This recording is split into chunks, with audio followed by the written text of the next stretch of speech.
tawagin natin? Joy! The Joy! The Joy! Saktong-sakto. Pumunta siya sa COVID. Welcome, Joy! Okay, welcome po sa bawat isa. Lord, we just want to say thank you, Lord God, for this opportunity na binigay po ninyo sa amin to give you back, Lord God, yung kabutihan po ninyo. Magpasalamat sa inyo through the giving, Father God. And I believe something amazing is it's happening. It's not about to happen, Lord, but it is happening now, Lord. In the spiritual realm, sabi nga nila, bago makita namin sa physical, sa spiritual muna. Salamat po, Panginoon. Thank you, Jesus. Amen. Sa pangalakas sa palakpak, sabi Panginoon.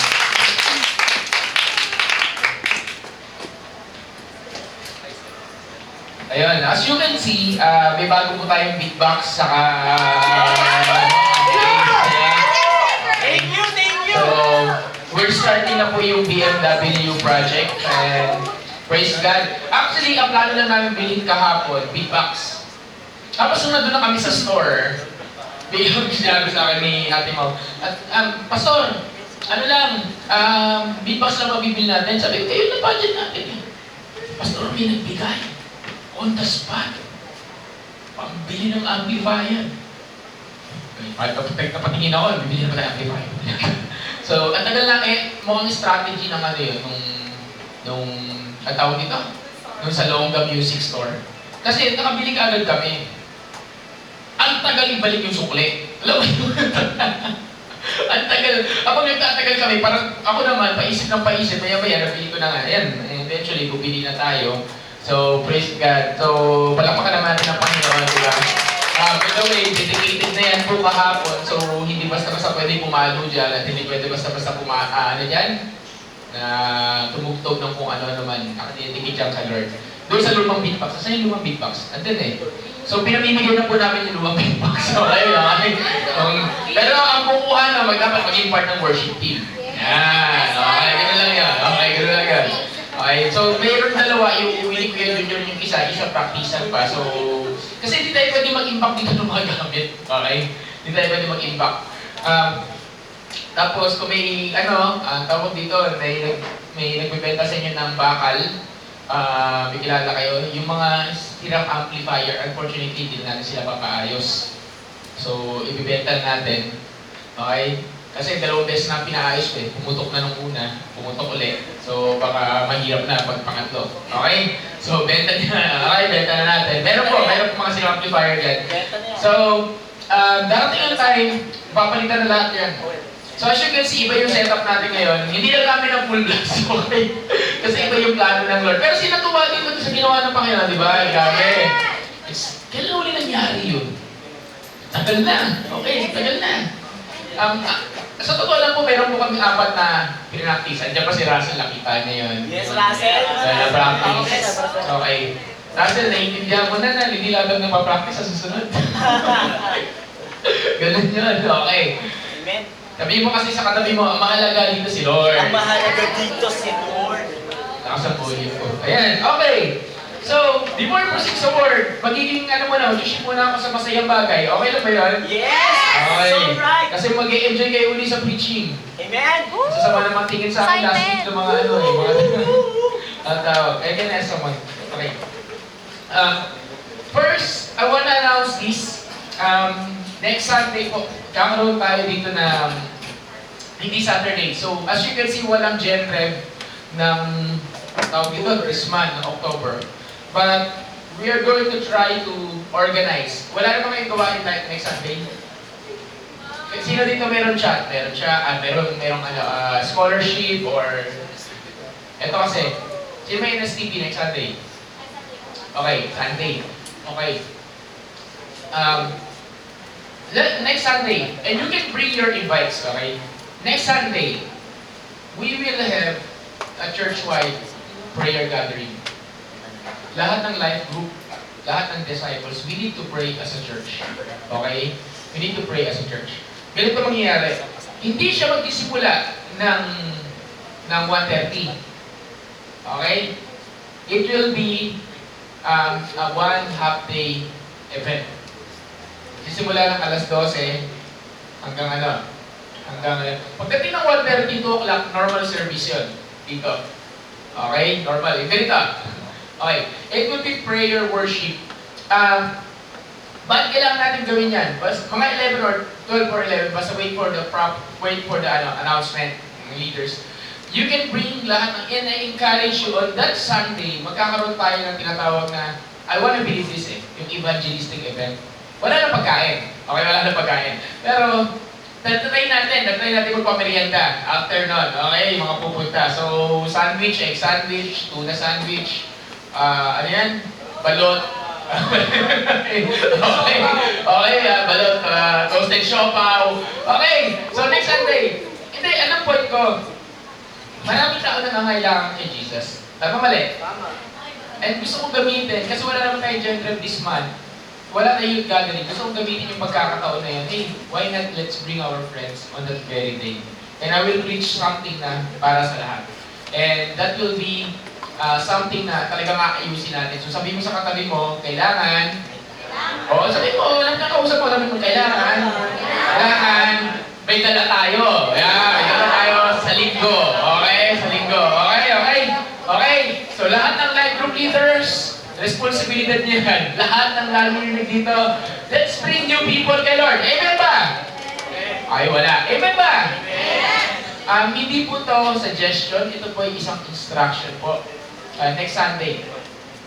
It's very important. Okay? Pastor, paano kayo pupunta dito kung may invite kami? And so on so forth. Di good. Diba? Ganitong oras lang pwede i-invite namin ng 1:30. Di maganda. Mahalaga na may invite ka next Sunday. Mas mahalaga sila. Agree ba yun? Yes. Pwede ba? Okay. We will call yung Sunday na yun, church-wide prayer, pero wala pang Wala, tagal mo ni fasting, hindi fasting yan. Kawawa naman si baka nila pumunta kasi wala pagkain.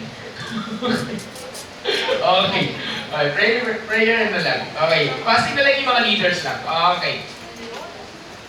Tapos gusto rin po namin i-invite yung mga working mga working.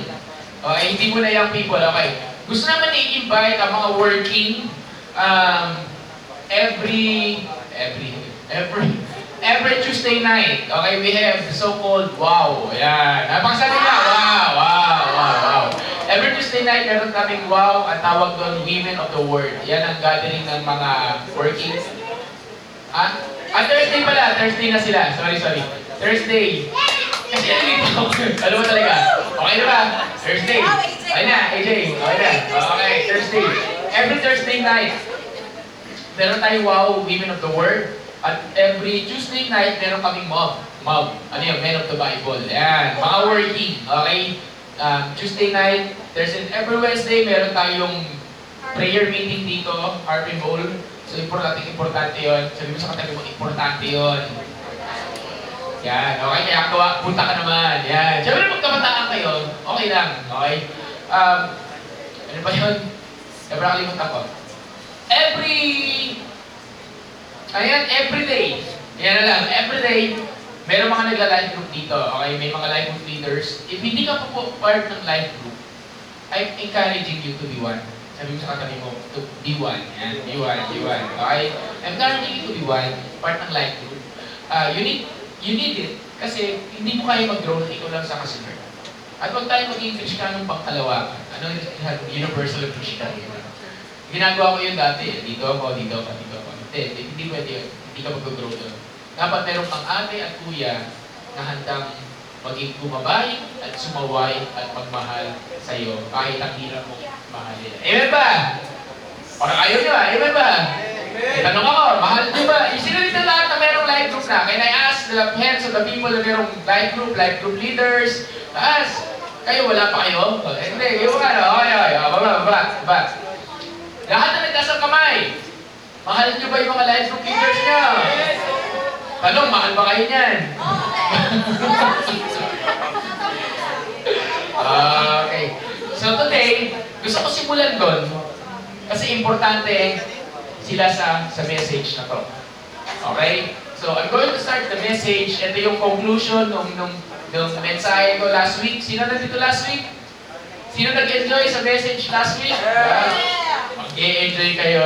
Nag-enjoy kayo last week? Mas mag-enjoy kayo ngayon. Okay. Kinukondition ko na yung sarili ko. Hindi ko alam paano mangyayari yan Okay. Ang title ng message natin this afternoon, ano yung message natin last week? Hearing and listening to the right voice. Hashtag bulong. Okay. Bulong. Okay, let's recap. Ano yung ibig sabihin ng bulong? May dalawang boses laging magsasalita sa'yo. Yung isa sasabihin sa'yo, ito ang tamang gawin. Yung isa sasabihin sa'yo, ito ang gawin mo kahit hindi tama. Sabihin ng isa, tawag dito, mainis ka sa kanya, magalit ka, mairita ka. Kunyari, sa sitwasyon ko ngayon, ilan lang tayo dito. Yung ganitong bilang, naiinis na ako nito. Normally. So, nandun yung bulong na nagsasabi sa akin na, yung mga nakakakilala sa akin, alam nila, nakita na nila yun. Diba, yung tipo, diba na yung tsura ko? Ano na ako, nagka-transform. Tapos, nagka-tantrums na ako. O yun, tapos, pero last week, actually marami tayo ngayon. Pwede ba natin palapahan ng Panginoon? Ayun tayo. Okay. 32. Oh, mas marami. Last week, wala pang 30 eh. Oo, wala pang 30 last week. And honestly speaking, I'm really hurt kasi may nangyayari na sa church ngayon lately. Tapos, last week, hindi ko alam bakit pag-uwi ko ng bahay, hinahanap ko yung salitang ito eh. Frustration. Kasi ako, madali ako ma-frustrate. Madali ako ma-isip ko, madali mainis.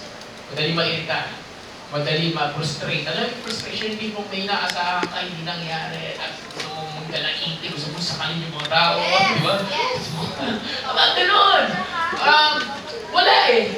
Alam mo, hinahanap ko, kinakusap ko isang tao last week, pagka-uwi ko na bahay, sabi ko, saan napunta yung kaibigan ko? Markata kami yan eh. Kilala ko siya, hinahanap ko, wala. Asin yung frustration. Alam mo kung ano meron ako last week? Payapa ako. As in 100% payapa ako. And honestly, it's a choice. Sabi mo sa katabi mo, it's a choice. It's a choice. Hindi, minsan, may mga bagay na hindi mo kontrolado, mangyayari sa buhay mo, hindi mo kontrolado. Pero ano pipiliin mo? Doon pumapasok yung bulong. May magsasabi sa'yo, ito yung gawin mo. May magsasabi sa'yo, ito yung gawin mo. Pag nagkamali ka ng pinakinggan, ikakapahamak ka niya. Sabi mo sa katabi mo, ikakapahamak niya. So, yung unang bulong, magsasabi sa'yo, ito gawin mo, that is galing kay Lord. Yung pangalawa, galing kay Satanas. Ganda yan. Okay, galing kay Lord, galing kay Satanas. Simple lang yan. Dalawa lang yan. Basta may pangatlo. Kanino? Galing sa katabi ko. Okay, hindi yun. Okay, yung katabi mo, dalawa lang din yan. Pwede siya yung ginagamit, galing kay Lord, o galing doon sa kabila. Tingnan mo nga yan. Kanino galing yan? Palagay mo. Okay. Example, bigyan ko kayo ng sample. Sa mga estudyante, biglang may bumulong. Pakopya naman. Diba? Ano, sagot dun sa ano. Mali. During pa sa time ng kopyahan, nagsisigawan ba? Ito! Diba? Simple mo lang, diba yung tipo? Mali. Okay, tapos nagugulat ka na saan nagagaling yung boses, diba? Okay. Ibig sabihin, may tanong ako, kanino galing yun? Pastor, best friend ko galing kay Lord, Kristiyano ko naman eh. Nag-church. Aray ko. Okay, walang ganon. Okay, sabi sa kanya, wag ganon. Nasa trabaho ka, nasa work ka, sabi nung may sobrang pera, sobrang sukli. Kunyari, sabi natin nagbebenta, tapos ay sabi na sobrang bayad. As hindi pa naman nakakalayo yung bumili. Anong bubulong sa'yo? Tapos yung sobrang bayad, mga hindi lang 20 pesos, mga 1,000 pesos. Tapos, ano gagawin mo? Hindi naman niya alam eh. Kaya sabi ng isang boses sa'yo, sige yan, blessing yan. Kaya kasi sobrahan eh. Pero sabihin ng kabilang boses, soli mo, nakikita mo pa eh. Ano yung katabi mo, anong gagawin yan? Diba? Naintindihan niyo ba? Anong gagawin? So meaning, pag nagkamali tayo ng sinunod na bulong, then, may laking problema natin. So malinaw na. Yun yung word. Ang word natin dyan, Joshua 1:8. So, paano natin malalaman yung bulong na galing sa Lord? Nasa Joshua 1:8. So, binasa natin yan. So, ito yung pakibuksan ko yung Bible niya sa Joshua 1:8. Sabi dito, do not let this book of the law depart from your mouth, meditate on it day and night, so that you may be careful to do everything written in it, then you will be prosperous and successful. Meaning, ibig sabihin ng meditate, isipin mo mabuti yung salita ng Diyos. Okay. So last week, pinag-usapan natin yan. Ito yung continuation. And as I teach about this today, sabi mo sa katabi mo, maging open-minded ka. Open-minded ba kayo? Okay, open-minded. Para mag-aano lang ako networking. Pakilagyan na lang ng electric fan dito, medyo mainit. Pasuyo na ako, medyo mainit. Okay. Ayan. Bakit mainit? Ang bukas ng 4 na aircon na yan. Okay. Alam niyo, may init na naman tayo dito kung puno tayo eh. Baka may makasama tayo, hindi nyo nakikita. Remember? Diba? Okay. Kaway kayo, may mga angel sa likod. Oh. Ayun, okay. Then. Paano kung sabihin ko, dito na lang. Okay, paano kung sabihin ko sa iyo kanina, gano'n nga? Meron nga. Yung mga angels dito. Okay, angels. Okay, anyway. Okay, tuloy. So, ready, listen. Okay, so sabi mo sa katabi, maging open-minded ka. Open-minded, sabi mo sa katabi mo, mag-focus ka. Okay? At, maging humble. Okay? So, let's do this. Thank you, Jesus. Okay. Sabi dito, do not let this book of the law depart from your mouth, meditate on it day and night, so that you may be careful to do everything written in it, then you will be prosperous and successful. So ano ibig sabihin ng meditate? One word. One statement, I mean. Think about it. Okay? Paikot nyo na lang po. Kung umiikot mo siya. Ayan. Think about it. Ibig sabihin, think about it, sabi mo nga sa katabi mo, isipin mo raw. Isipin mo. Ano? Pagkagising mo sa umaga, ano ang unang pumapasok sa isipan mo? Hindi ka pagising nun. Okay? Pagkadilat mo, ano ang unang mong naiisip? Oras. Yan na pa. Oras. O kaya, mas magandang paraphrasing to. This is paraphrasing. Ibig sabihin, i-rephrase ko yung statement ko. This is mas makakalalit dito mga lalaki kaysa sa babae. Kung alam niyo ibig sabihin. Okay, mga lalaki. Mga men! Okay, ready na kayo? Ito wala tong kawala. Okay, lahat dito. Pagkagising mo sa umaga, ano naglalaro sa utak mo? Yan. Yun yung Nagising iba. Basta yung God's versus zombies. Okay. Okay, yung mga girls, wala silang idea. Ano yun? Patay kayo ng fire, malalaman nyo kung ano yan. Wala silang idea, huwag nyo nang alamin. Okay. Meron tayong word dito para sa church. Meron tayong ganito statement dito sa church. Ito yung statement natin. Kung may sinabi ako dito, at alam mo kung ano yun, then manahimik ka na lang. Pag hindi mo alam kung ano yun, huwag ka na magtanong. Yan. Okay. So ano ibig sabihin? Pagkagising sa umaga, kayo ladies, pagkagising sa umaga, ano papasok sa utak nyo? Ano naglalaro sa isipan natin? Magkaiba kasi yan eh. Magkaiba ang genes ng lalaki at babae at magkaiba tayo ng iniisip. Kahit mag-asawa, pagkagising sa umaga niyan, iba ang naglalaro sa utak niyan. Hindi yan pareho. Okay. Ladies, ano mas madalas nyong isipin?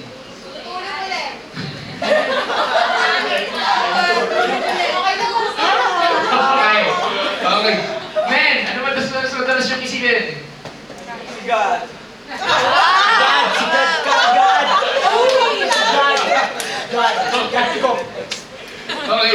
Okay. Anyway. Bakit? Bakit sinabi dito? Kasi nakapagtataka, bakit hindi nila sinabi dito ni Joshua na meditate on it? Bakit mayroong specific time? Bakit nilagyan niya ng day and night? Bakit hindi niya na sinabi dito, meditate on the Word of God? Period. Meditate on the Word of God within the day. Day and night. Nakarinig na ako ng ibang preaching dyan, sabi, yung day and night na yan speaks ng whole day. Kaya nga day and night eh. Mula day hanggang night. Tama. Eh bakit na lang hindi niya sinabi yan? Meditate throughout the whole day. So ibig sabihin, it denotes a specific time. Meron siya sariling oras kasi merong end. Di ba? Merong pagitan. Day and night. Ibig sabihin, Pastor, within the day and night ko lang meditate, iisipin yung word ni God, tapos yung throughout the day, hindi ko na iisipin. Hindi po, mamaya makikita nyo. Okay? Pero dito muna tayo. Kasi, ito yung mga oras. Ready na kayo? Ito yung mga oras. Isa sa mga oras na yung mind mo unsecured. Unsecured. Anong ibig sabihin ng unsecured? Lumulutang.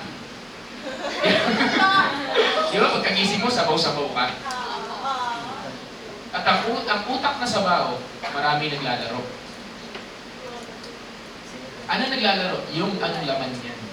Kung ang laman niyan, puro kabutihan, praise God. Pero paano kung ang laman niyan, puro kalaswaan? Hindi, this is true. Kung ang laman ng utak mo, kung ano yung maraming laman dyan, parang ganito, sa computer. Kung anong laman ng computer, yun yung magpe-play. Sabihin niyo sa akin, guys, sabihin niyo sa akin, mali ako. Diba? Oo. Diba? Minsan, alam mo yung minsan nakatulala ka lang, tapos maya may maiisip ka na lang kahit hindi mo iniisip. And since ladies, diba? Minsan kahit ayaw mong isipin yung isang tao, bigla mo naiisip, hindi mo naman iniisip. Diba? Tama ba rin? Kaya ka biglang maiirita, maiinis. Diba? Wala ka naman, alam mo yung hindi mo naman ini-entertain, tapos bigla out of nowhere, pagpa-pop up siya, diba? Sabi niya, tama ba o mali? Diba? Maiisip mo bigla yung, maiisip mo yung work, bigla, diba? Bigla ka mai-stress. Naalala ko, kumakain kami sa Norfolk, ganda ng tuwa kami, di ba? Nag-uusan ng tuwa, tapos yung kaharap ko, nakatulala na. Sabi ko, bakit? Kasi sabi niya, ano yan, nasasakal daw siya sa work niya. Bigla siyang lumutang. Ano ibig sabihin? Ito, yung background check. Okay. Ang brain kasi natin, pag hindi active, hindi engaged, ibig sabihin walang ginagawa. Hindi gumagana. Pag sinabi hindi gumagana, ibig sabihin wala kang ginagawa. Ibig sabihin nakatulala ka. Eh pagkagising mo, wala kang